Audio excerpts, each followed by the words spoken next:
Chris, this is where the governor ended his helicopter tour of the flooding and damage along the Arkansas River here. We're at the Little Rock Port Authority, and if I step aside here, you can see that there are barges tied up here, 85 of them in all. The family of State Senator Linda Collins was not here at the Capitol at the memorial held here today. Police have been able to confirm within the last hour that child was a 4-year-old boy. As far as the county is aware, they'll be the ones vetting the applicants. Eventually, they will decide on just one vendor, and that will be the vendor Pope County residents will be able to go to the ballot box to give either a thumbs up or thumbs down. Folks have been expecting to see this there, but they've never seen anything like this, though, and how fast it's going. I'm going to show you what's above us right now.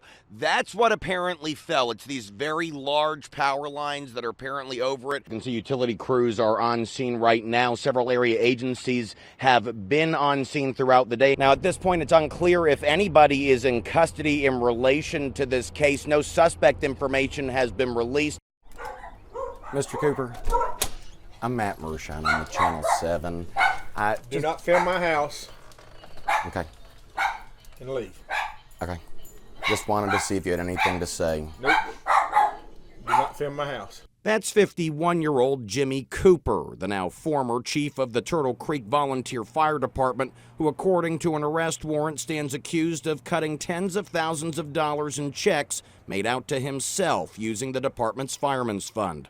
A state legislative audit made the discovery after state police were asked to launch an investigation into the department after a newly appointed fire department board discovered a large sum of missing funds. Cooper allegedly admitted to state police that he had been pilfering from the department for years, but that he was the only one. But that state audit determined the department's only paid employee, 42-year-old bookkeeper Samantha Blair, was padding her pockets as well. Legislative audit staff revealed more than $200,000 in questionable payments to Ms. Blair, nearly $70,000 of which were made on checks allegedly altered to reflect payment to a vendor, despite the money allegedly being directed to herself. What started as a routine traffic stop for Garland County Sheriff's deputies turned out to be anything but. The man they were trying to pull over, 58-year-old Keith Ashlock, didn't stop, leading authorities on a chase where Ashlock ended up plowing through the front gate at the Hamilton Point condominiums.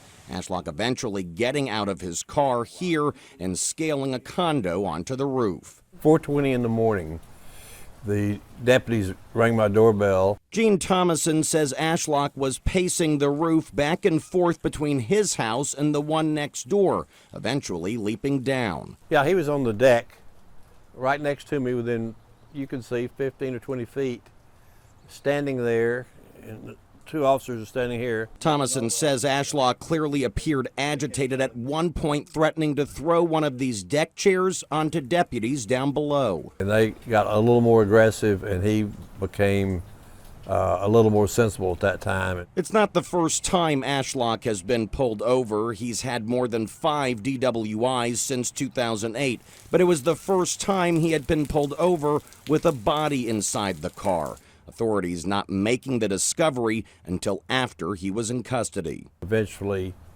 the wrecker came and got the vehicle. I asked the officer if there was a body in the trunk. He said he was not at liberty to say, so we didn't really know at that time.